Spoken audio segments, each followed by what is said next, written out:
ভারতবর্ষের সীমানার একদম শেষ প্রান্ত জেলা উত্তর ২৪ পরগনা, আর এর অপোজিট সাইডে বাংলাদেশের জেলা কুষ্টিয়া। এই সীমান্তবর্তী এই একটি স্টেশন, যার নাম গোপালনগর। আর এখন যে স্টেশনটি দেখছেন, এটি ভারতের সর্বশেষ স্টেশন। বর্তমানে এখান থেকে কোনো যাত্রীবাহী ট্রেন কিন্তু চলাচল করে না। বন্ধুরা, সবাইকে স্বাগত এমপি2 একটি নতুন ভিডিওতে। তো বন্ধুরা, আমি আমার পুরাতন বেশ কিছু ভিডিওতে আপনাদের বেশ কিছু ইউনিক স্টেশনের ভিডিও দেখেছি, যার মধ্যে রয়েছে হুগলির ইসলামপাড়া হল্ট স্টেশন, যেখানে এক পাশে মুসলিম গ্রাম রয়েছে ও এক পাশে হিন্দু গ্রাম রয়েছে। তাছাড়া আমি দেখেছি নদিয়া জেলার একটি অদ্ভুত স্টেশন, যেখানে সারাদিনে একটি ট্রেন আসে, যে স্টেশনটার নাম দিকনগর। তো আজকের ভিডিওতে আমি আপনাদের এমন একটি স্টেশনের ভিডিও দেখাবো, যে স্টেশনটি আজ থেকে প্রায় বেশ কিছু বছর আগে ভারতের অংশই ছিল না, এটা ছিল পূর্ব পাকিস্তানের একটি অংশ। বন্ধুরা, সালটা 1947। আগস্ট মাসে ভারতের স্বাধীনতা মোটামুটি ঘোষণা হয়ে যায়। সারা ভারতবর্ষ জানতো 15ই আগস্ট ভারতের স্বাধীনতা দিবস উদযাপন করা হবে, আর 14ই আগস্ট হবে পাকিস্তানের স্বাধীনতা দিবস। ঠিক সেই সময় পশ্চিমবঙ্গের বেশ কিছু জেলা, যেমন উত্তর 24 পরগনা ও দক্ষিণ 24 পরগনার বিস্তীর্ণ অঞ্চলের মানুষের মনে একটি আশঙ্কার জন্ম নেয়, কারণ তাদেরকে পূর্ব পাকিস্তানের অংশ হিসাবে দেখানো হচ্ছিল। আর শুরু হয় আন্দোলন। তারপর 3 দিনের চেষ্টায় 18ই আগস্ট এই বনগাঁ রানাঘাটের বিস্তীর্ণ অঞ্চল পূর্ব পাকিস্তান থেকে এসে যুক্ত হয় ভারতের সাথে।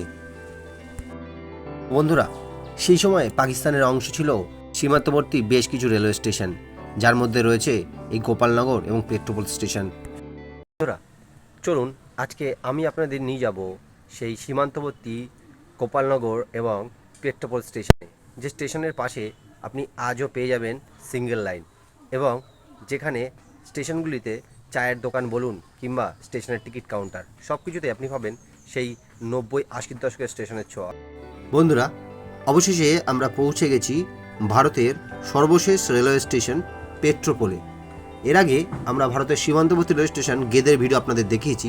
এই গেদের স্টেশনে দিনে বেশ কিছু লোকাল ট্রেন শিয়ালদা থেকে চলে, কিন্তু এই যে পেট্রোপোল স্টেশনটি দেখতেই পাচ্ছেন, স্টেশন চত্বরে একটি লোকও নেই কোনো দোকান নেই, কোনো মানুষের আনাগোনা। পেছনের বোর্ড দেখে বুঝতেই পেরেছেন আমি এখন কোথায় আছি। যারা জানেন না তাদের জন্য বলে দিই, এই পেট্রোপোল ভারতবর্ষের পশ্চিমবঙ্গ রাজ্যের সর্বশেষ স্টেশন। এখান থেকে 1 কিলোমিটার দূরেই রয়েছে বেনাপোল পেট্রোপোল বর্ডার, আর ওপারে রয়েছে বেনাপোল স্টেশন। আর এখান থেকেই বাংলাদেশের ঝামেলার আগে সপ্তাহে 3 দিন করে পার হতো বন্ধন এক্সপ্রেস। আর বাংলাদেশে যত মাল যায়, সেই মাল এই পথ দিয়েই কিন্তু যাতায়াত করে। দেখুন, উত্তরবঙ্গে একটি স্টেশন আছে যেখান থেকে বাংলাদেশের সাথে মাল পারাপার করা হয়, কিন্তু দক্ষিণবঙ্গের একটি স্টেশনই রয়েছে যেখান থেকে বাংলাদেশের সাথে পরিবহন ও বাংলাদেশের সাথে মাল পারাপার করা হয়। আর সেই পেট্রোপোল স্টেশনেই এখন আমি দাঁড়িয়ে রয়েছি। বনগাঁ থেকে মাত্র 3 কিলোমিটার দূরে রয়েছে এই পেট্রোপোল স্টেশনটি। বন্ধুরা, এই পেট্রোপোল স্টেশনে বর্তমানে কোনো ট্রেন না চললেও পেট্রোপোল স্টেশনটি দারুণ একটা জায়গা। এই পেট্রোপোল স্টেশনের পাশে একটি গ্রাম রয়েছে, আর সেই গ্রামটা আরও সুন্দর। চলুন আজকে আমরা আপনাদের ঘুরিয়ে দেখাবো এই পেট্রোপোল স্টেশনটি এবং এই পাশের একটি গ্রাম, যেই গ্রামে আপনি খেজুরের রস খেতে পারবেন। যদিও সেটি বর্তমানে নিপা ভাইরাসের কারণ, তবুও সেই গ্রামেই হাতের নাগালে পাবেন খেজুরের রস, পাবেন আরও অনেক সুন্দর সুন্দর গ্রামীণ পরিবেশ। তো বন্ধুরা, চলুন ঘুরে দেখি ভারতের সর্বশেষ স্টেশন পেট্রোপোল এবং তার আশেপাশের সমস্ত। বন্ধুরা, অনুমানিক 1884 খ্রিস্টাব্দ, স্বাধীনতার পূর্বে বেঙ্গল সেন্ট্রাল রেলওয়ে কর্তৃক একটি ব্রডগেজ রেল নির্মাণ হয় পশ্চিমবঙ্গের দমদম থেকে বাংলাদেশের খুলনা পর্যন্ত। আর সেই রেলওয়ে ট্র্যাকেরই একটি পার্ট ছিল এই পেট্রোপোল রেলওয়ে স্টেশন। 1884 সাল থেকে 1976 সাল পর্যন্ত দীর্ঘ সময় এই পেট্রোপোল স্টেশনে রেল পরিষেবা চালু ছিল। দেখতেই পাচ্ছেন, এখন স্টেশনের টিকিট কাউন্টার, অফিস কাউন্টার সব কিছুই বন্ধ। কারণ একটাই, বর্তমানে এই স্টেশন থেকে কোনো যাত্রীবাহী ট্রেন যাতায়াত করে না, আর বাংলাদেশের সাথে সম্পর্ক খারাপ থাকায় কোনো মালগাড়িও খুব একটা পারাপার করে না। দেখুন, এটাই স্টেশনের টিকিট কাউন্টার, যেটাও পুরোপুরি তালাবন্ধ। বন্ধুরা, 1976 সালের পর আবার এই পেট্রোপোল স্টেশন থেকে যাত্রীবাহী ট্রেন চলাচল বন্ধ হয়ে যায়। এরপর 2001 সাল থেকে পুনরায় চালু হয় কলকাতা থেকে খুলনা পর্যন্ত বন্ধন এক্সপ্রেস। আর তারপরে আবার প্রাণসত্তা ফিরে পায় এই পেট্রোপোল স্টেশন। এই যে লেভেল ক্রসিংটি দেখছেন, এটা কিন্তু ভারতের শেষ লেভেল ক্রসিং নয়। এর পরেও একটি লেভেল ক্রসিং আছে যেটি ভারতের শেষ লেভেল ক্রসিং। আমি আপনাদের ওখানেও নিয়ে যাব। যদিও এখন যেহেতু ট্রেন আসে না, তাই সারাদিনে এই লেভেল ক্রসিংয়ের যে কর্মচারী তাদের খুব একটা বেশি কাজ নেই। আর লেভেল ক্রসিংয়ের মেনটেন্যান্স কিন্তু চলছে। আর পাশে যে অফিসটা আছে সেটা দেখুন, পুরোপুরি টিন দিয়ে তৈরি একটি ঘর। আর স্টেশনটাকে একদম স্টেশনের মুখ থেকে দেখুন পুরো ফাঁকা। এই স্টেশন থেকে মাঝে মাঝে লোকজন কিন্তু বাইক নিয়ে যাতায়াত করে। তো তারই একটি দৃশ্য আমরা ক্যামেরায় তুলে ধরলাম, চলুন সেটা আপনাদের দেখাই।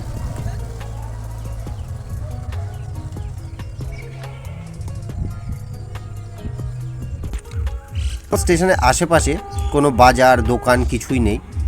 আর এই পাশে একটি আদিবাসী গ্রাম আছে। সেই আদিবাসী গ্রামের যে দৃশ্য আমরা দেখেছি সত্যি অকল্পনীয়। আর একটা জিনিস অবশ্যই আপনাদের বলে রাখা উচিত, যখন এই পেট্রোপোল স্টেশনটি বা বলতে পারেন দমদম থেকে খুলনা পর্যন্ত নতুন রেল ট্র্যাকটি তৈরি হয়, তখন এই পেট্রোপোলের উপর থেকে কিন্তু বরিশাল এক্সপ্রেস যাতায়াত করত, যেটি প্রায় 174 কিলোমিটার পথ কিন্তু পাড়ি দিত। দেখুন বন্ধুরা, এই যে পেট্রোপোল স্টেশনের পাশেই ভারতের সর্বশেষ স্টেশন, তার পাশেই রয়েছে এই বাড়িটি। একদম গ্রামীণ একটি বাড়ি।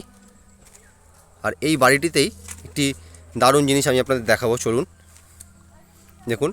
বাড়িটির টিন এবং বাঁশ দিয়ে তৈরি, খুবই সুন্দর একটি বাড়ি। বাড়িতে কিন্তু মুরগি প্রতিপালন করা হয়। আর দেখুন এই সেই বাড়িটি। আর এখান থেকে একটি রাস্তা ভেতরের দিকে চলে গেছে।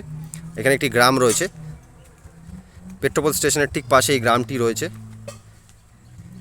দেখুন এবার এই বাড়িটিতে আমরা দেখব।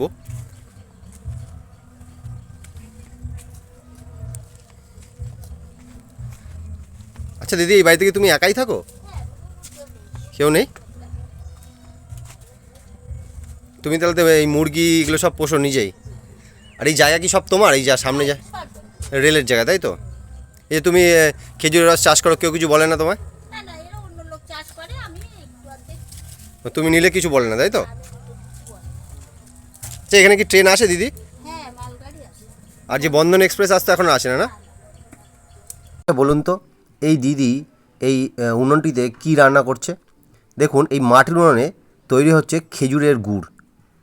পাশেই ছোট ছোট গাছে খেজুরের রস হয়ে রয়েছে, আর সেখান থেকে রস সংগ্রহ করে দিদি এই উনুনটাতে জাল দিচ্ছে, আর তৈরি হচ্ছে খেজুরের গুড়। বন্ধুরা, একটা দারুণ জিনিস আমি আপনাদের দেখাচ্ছি। দেখুন এখানে স্টেশনের পাশেই একটি খেজুর গাছের ছোটো মোটো বাগান রয়েছে। আর সেখানে একদম হাতের নাগালে কিন্তু খেজুরের রস ঝুলিয়ে রেখেছে। আর একটা দিদি এখনই এই খেজুরের যে রসটা গাছগুলো দিয়ে পাচ্ছে, ছোটো ছোটো খেজুর গাছ, দেখুন হাতের নাগালে কিন্তু খেজুরের রসের জন্য ঝুলিয়ে রাখা হয়েছে এই বোতলগুলি। আবার ওদিকে হাড়িও ঝোলানো আছে, সেটাও দেখাবো। বন্ধুরা, আমি আগেই বলেছিলাম এই পেট্রোপোল স্টেশনের সামনে দারুণ একটা জিনিস আমি আপনাদের দেখাবো। সেটা দেখাতে কিন্তু নিয়ে এসেছি। আমার উল্টো সাইডে রয়েছে পেট্রোপোল স্টেশনের, তার পাশে আমি একটা ছোট্ট খেজুর গাছে, দেখুন আমার হাইটের থেকে ছোটো, আমাকে বসতে হচ্ছে, এইটুকুনি গাছে হাড়ি ঝোলানো রয়েছে। এর মধ্যে রয়েছে খেজুরের রস। যেই খেজুরের রস বর্তমানে নিপা ভাইরাসের কারণ, এটা কাঁচা খেতে ডাক্তাররাও বারণ করছে, কিন্তু তা সত্ত্বেও ওই জিনিসটা কিন্তু খুবই ভালো জিনিস। দেখুন একদম হাতে আমি ধরে রেখেছি খেজুরের রসের হাঁড়ি। আর আমার এই পাশে সামনের দিকেই রয়েছে, দেখুন আমি যদি ক্যামেরা আপনাদের ঘোরাই দেখতে পারবেন, আমার ঠিক পেছনেই রয়েছে ভারতবর্ষের সর্বশেষ station Petrapole station. Petrapole station থেকে জাস্ট পাশেই এই সুন্দর গাছটা কিন্তু আমরা দেখতে পাচ্ছি। বন্ধুরা এই দেখুন, এখানে রয়েছে পেট্রোপোল স্টেশন, আর তার পাশে একটা জিনিস, দারুণ জিনিস দেখাচ্ছি। এখানে একটি শিয়ালের গর্ত রয়েছে, দেখুন দেখুন এখানে একটি শিয়ালের গর্ত রয়েছে। আপনারা হয়তো অনেকেই কখনো শিয়ালের গর্ত দেখেননি। এই দেখুন এখানে একটি শিয়ালের গর্ত রয়েছে।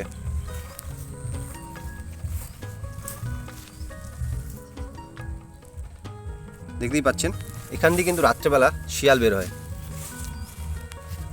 চলুন এবার আমি আপনাদের নিয়ে যাই ভারতের সর্বশেষ লেভেল ক্রসিংয়ে। যে লেভেল ক্রসিং থেকে যদি সিগন্যাল না দেওয়া হয়, তাহলে কিন্তু ট্রেন ভারত থেকে বাংলাদেশ কিংবা বাংলাদেশ থেকে ভারতে আসতে পারবে না।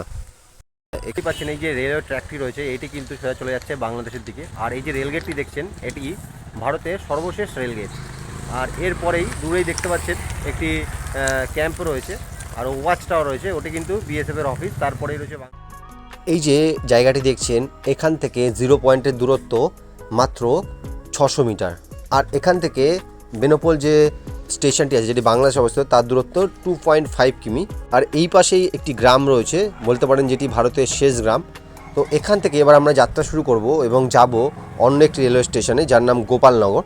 বন্ধুরা, সেই গোপালনগর স্টেশন একটি ইউনিক স্টেশন, যেখানে এখনও স্টেশন চত্বরে আপনি 90 দশকের ছোঁয়া দেখতে পাবেন। স্টেশনের মধ্যে কী আছে, কেন আমি বলছি স্টেশনটা অনেকটা 90 দশকের স্টেশনের মতন, চলো আমার সাথে।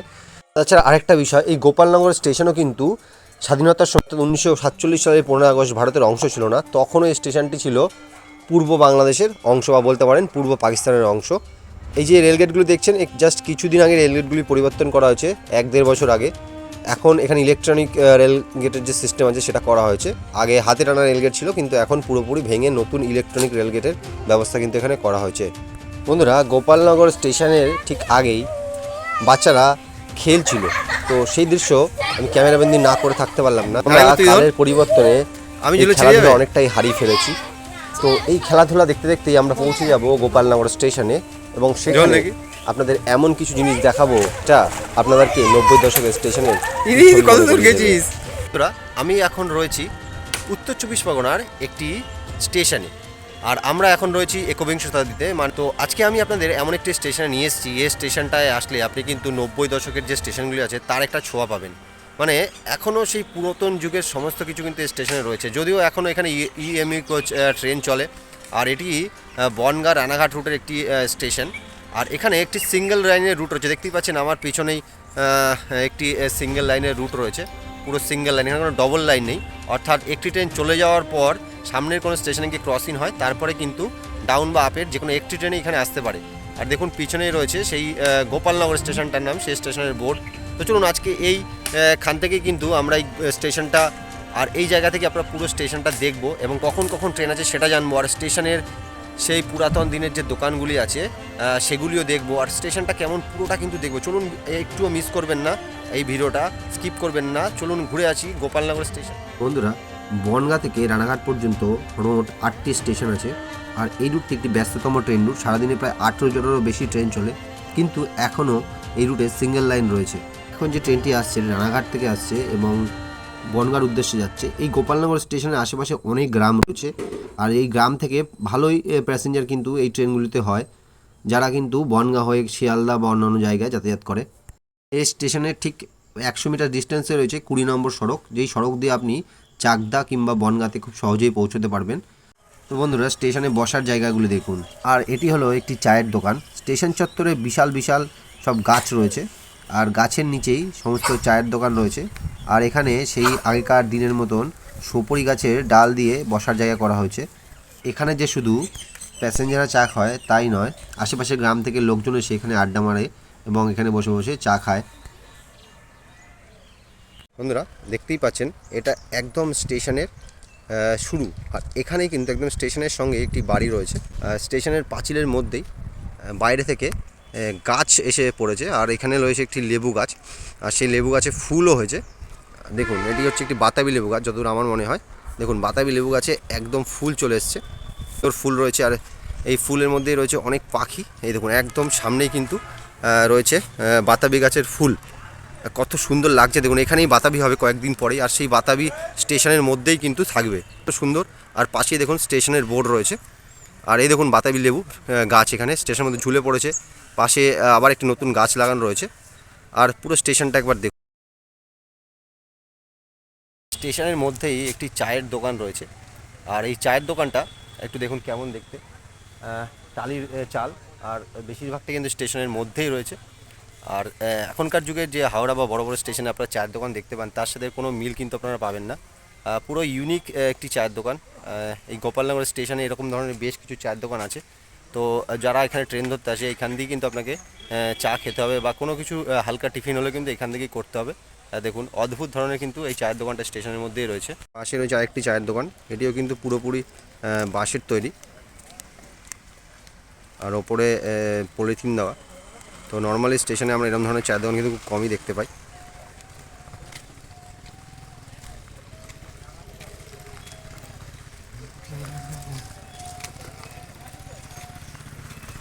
দেখুন, দুটো শেড রয়েছে গোপালনগর স্টেশনের।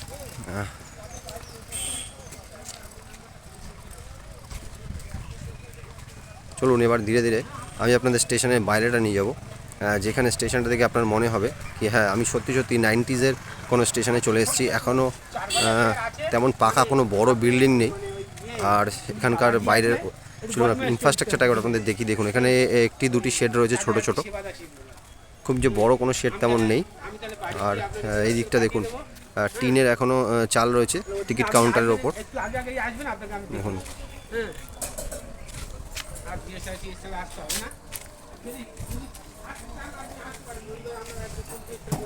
এখন স্টেশন চত্বরের ওপরে একটি ফলের দোকান রয়েছে, দেখে মনে হচ্ছে পাকাপাকি ফলের দোকান, যেখানে পেয়ারা মাখা, কুল মাখা, অন্যান্য কিছু বিক্রি হচ্ছে। সঙ্গে বেশ কিছু চিপস এইসব ঝোলানো রয়েছে।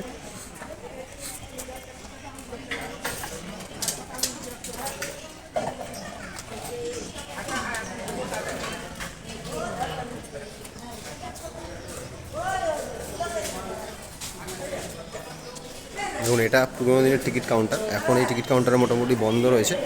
সারাদিন অনেক কটাই ট্রেন আছে, 1 2 3 সারাদিনে প্রায় 18-19টা কিন্তু ট্রেন রয়েছে এখানে, দেখতেই পাচ্ছেন। এখানে আপ ও ডাউন ট্রেনের সময়ও দেওয়া রয়েছে।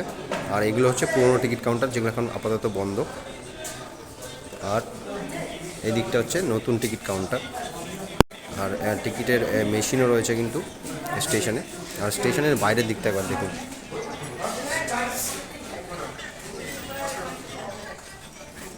এখনও সব টিনের ছোট ছোট দোকান।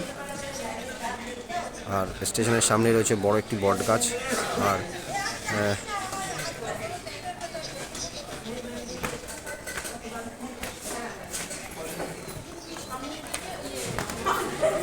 এই পাশেই রয়েছে কিন্তু 20 নম্বর জাতীয় সড়ক। এখান থেকে মাত্র 200 মিটার দূরেই রয়েছে 20 নম্বর রোড, যেখান থেকে কিন্তু আপনি বনগাঁ বর্ডারে যেতে পারবেন। পাশেই বেশ কিছু মিষ্টির দোকান রয়েছে। দেখুন স্টেশনটা একবার দেখুন, ঠিক মনে হচ্ছে যেন একটা পাহাড়ি স্টেশন, যেখানে টয় ট্রেন চলে। স্টেশনের নাম হচ্ছে গোপালনগর। এখানে কিন্তু ভালোই ভিড় হয়, কারণ সারাদিনে বেশ অনেক ট্রেনও রয়েছে। আর এখানকার দোকানপাটগুলো দেখুন।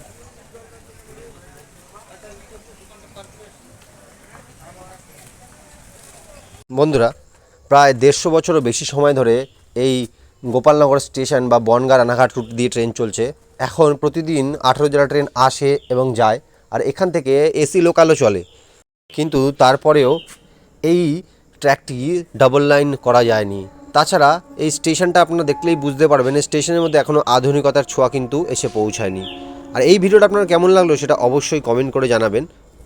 আর একদা পাকিস্তানের অংশভুক্ত এই স্টেশন দুটিতে আপনারা কখন এসেছেন কিনা সেটাও কমেন্ট করে জানাবেন। ভিডিওটি ভালো লাগলে লাইক করবেন আর আমাদের চ্যানেলকে সাবস্ক্রাইব করতে ভুলবেন না। দেখা হচ্ছে পরবর্তী ভিডিওতে। ততদিন সবাই ভালো থাকবেন, সুস্থ থাকবেন।